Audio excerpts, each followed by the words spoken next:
Let's replace the battery-operated carbon monoxide detector. This is also, if you need to install one, very easy and also very important safety measure because carbon monoxide is odorless and colorless and is fatal.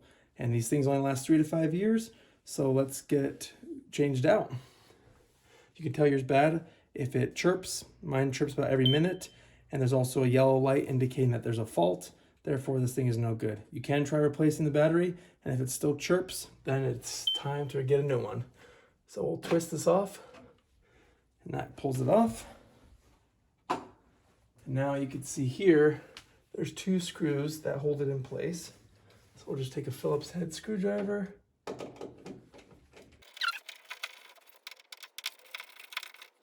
should just come off the wall.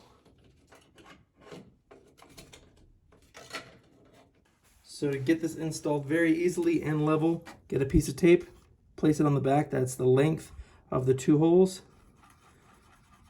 And then just mark. And then we'll transfer that to our level. That way we can know where the holes need to be, and we'll make sure that they're... So here's the level trick, and it actually looks like we're set to use the existing holes. You can see it lines up perfectly, and it's level. So like I said, the anchors are a little bit bigger, so we'll just need to widen the holes just a tiny bit.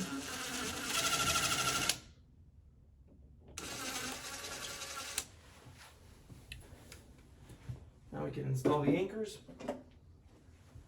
I don't have a hammer, but a screwdriver will work.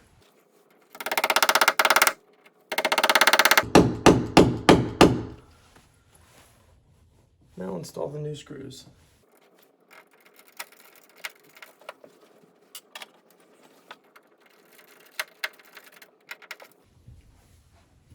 Now let's prep our new detector.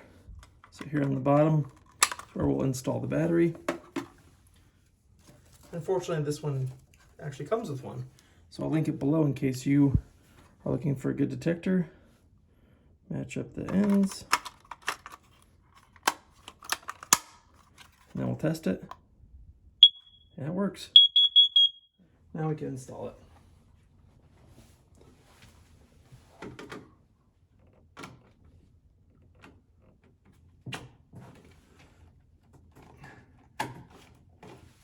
Boom.